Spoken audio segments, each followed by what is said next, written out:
Hello everyone, welcome to back my channel Pooja Maurya ji. तो I hope आप सभी लोग बहुत ही मस्त बिंदास एंजॉय कर रहे होंगे अपने लाइफ को, साथ में सीटेट की प्रिपरेशन भी कर रहे होंगे, क्योंकि पढ़ाई के साथ साथ एंजॉयमेंट भी बहुत ज़रूरी है। ठीक है, तो आप यहाँ पे देख रहे हैं हमने क्या यहाँ लिखा है, भाषा। ठीक है, भाषा जो होती है और इसमें क्या है, अर्जन एवं अधिगम। ठीक है, तो ये क्या होता है, ये आप लोगों को पता है कि जो हिंदी की पेडागोजी होती है वो उसके अंतर्गत आएगा। और प्लस ये जो होता है, जो भाषा होता है, मे बी सारे सब्जेक्ट में आते हैं। ठीक है, कि भाषा को हम अर्जित कैसे करते हैं, ठीक है, या फिर सीखते कैसे हैं, ये सब चीज़ें से रिलेटेड। ठीक है, तो हम बात करते हैं जो हमारी भाषा होती है उसके बारे में। क्या होता है, जो भाषा है ना, ठीक है, भाषा का एक भाग संप्रेषण है या प्रकार्य है। मीन्स संप्रेषण का मतलब ये होता है, ठीक है, क्या होता है, देखिए जो भाषा होती है, भाषा हम कहते हैं क्या है, भाषा के माध्यम से ही हम अपनी बातों को, जो हमारे विचार होते हैं वो एक दूसरे के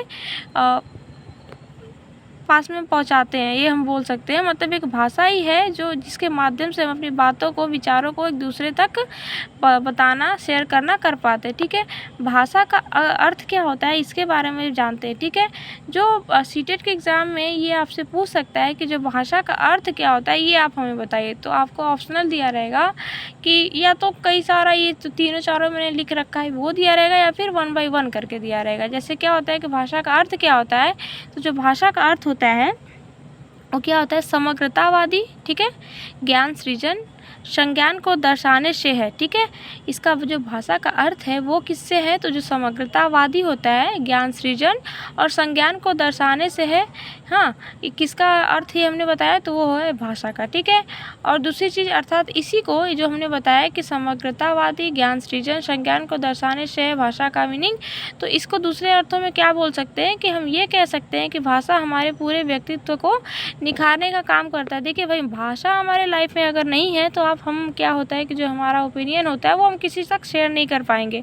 क्यों? क्योंकि हम इसी के माध्यम से हम अपनी ओपिनियन, अपने जो होते हैं वो एक दूसरे तक पहुंचा सकते हैं। ठीक है, अब क्या है, भाषा जो है, भाषा हमारे संस्कृति को आगे बढ़ाने में, ज्ञान के अर्जन में, विचारों के आदान प्रदान में क्या करती है, तो सहायता करती है। हमने बताया ना कि जो भाषा के माध्यम से ही हम अपने ओपिनियन, मीन्स क्या, विचार जो होते हैं वो उसको क्या करते हैं, एक दूसरे तक क्या करते हैं, पहुंचाते हैं, यानी आदान प्रदान करते हैं। और दूसरी चीज़ जो भाषा होती है वही है जो संस्कृति को, हमारी जो संस्कृति है उसको आगे बढ़ाने में, ज्ञान के अर्जन में, ज्ञान के अर्जन मीन्स कि कोई भी चीज़ है उसको क्या करते हैं, अर्जन यानी सीखना, ठीक है, अर्जित करने में क्या करती है, तो ये सहायता करती है। कौन? तो भाषा। ठीक है, देखने में छोटी है भाई, बट इसका कांड देखिए बहुत बड़ा है।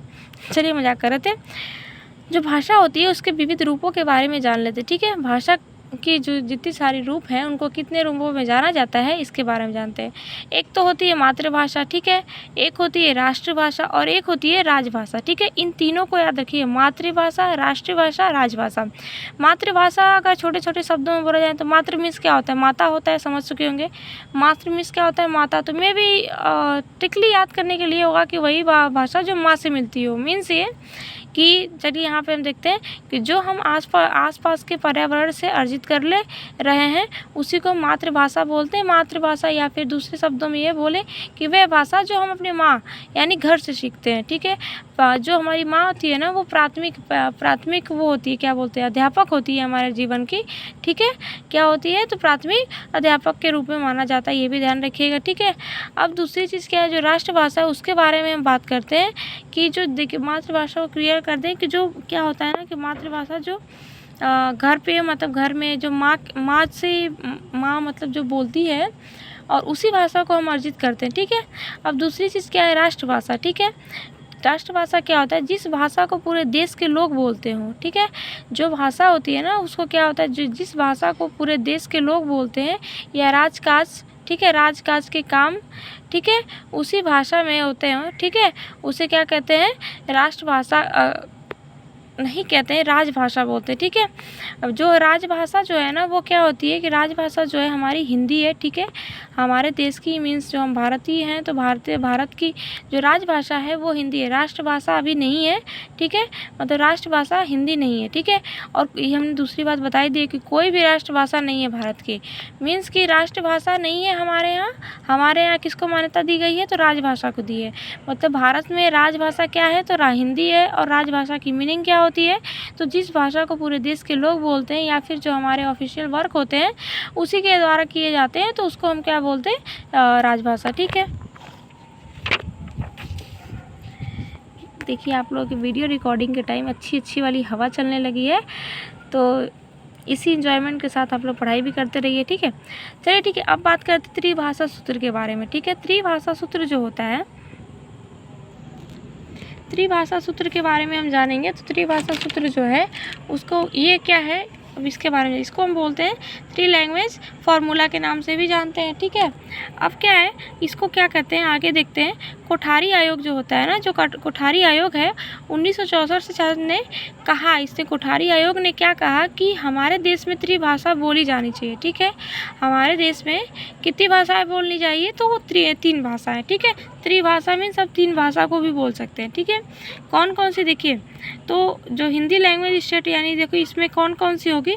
तो मातृभाषा है। ठीक है, पहली क्या होनी चाहिए? मातृभाषा होनी चाहिए, दूसरी होनी चाहिए इंग्लिश, और तीसरी होनी चाहिए भारतीय आधुनिक भाषा। ठीक है, मातृभाषा वही जो घर में बोली जाने वाली भाषा होती है। ठीक है, और ये इंग्लिश हो जाएगी, और तीसरी क्या हो जाएगी? तो भारतीय आधुनिक भाषा। ठीक है, और तो अब जहाँ पे जैसे कि नॉन हिंदी लैंग्वेज स्टेट, जहाँ पे हिंदी नहीं बोली जाती है, वहाँ के लिए क्या होना चाहिए? तो पहली तो मातृभाषा तेलुगु, जैसे मातृभाषा में कोई भी बोल सकते हैं, भारतीय जो जैसे हिंदी हो गया, तेलुगु हो गया, लेकिन यहाँ पे आप नहीं ले सकते क्योंकि ये उन राज्यों के लिए है जहाँ पे हिंदी नहीं बोली जाती है। ठीक है, तो वहाँ पे मातृभाषा तेलुगु हो गया, कन्नड़ हो गया, उड़िया, ये सब क्या हो सकता है और भी मातृभाषा के रूप में प्रयोग किया जा सकता है। और दूसरी जो कि होनी चाहिए हिंदी, और तीसरी जो होती है भारतीय आधुनिक भाषा मीन्स इंग्लिश। ठीक है, ये हो गया, ये चीज़ें त्रिभाषा सूत्र जो है ये हो गया इसके अंतर्गत।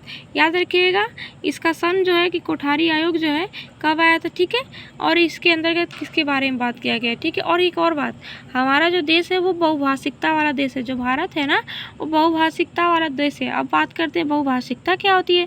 तो बहुभाषिकता जो होती है वो होती है जहाँ पे कई सारी भाषाएँ बोली जाती है। ठीक है, बहुत सारी भाषाएँ। ठीक है, उसको हम बहुभाषिकता बोलते हैं। ठीक है, तो ये हो गया आपका क्या बोलते हैं, त्रिभाषा सूत्र से जो कोठारी आयोग में क्या कहा गया था इसके बारे में। ठीक है, तो आई होप कि हमारा जो वीडियो होगा वो आपको इंटरेस्टिंग लगे एंड आप लोग ने एंजॉय किया होगा हमारे वीडियो को। तो प्लीज़ अगर अच्छा लगेगा तो प्लीज़ हमारे चैनल को सब्सक्राइब करिएगा एंड वीडियो को लाइक ज़रूर करिएगा। एंड दूसरी चीज़ ये है कि आप प्लीज़ बताइएगा हमें कि हमने जो आपको अपनी नॉलेज अब तक शेयर किया है वो आप लोगों के लिए हेल्पफुल हुआ या नहीं। ठीक है, ताकि अगर कोई कमी होती भी है तो वो हम नेक्स्ट वीडियो में कमी को पूरा कर सके।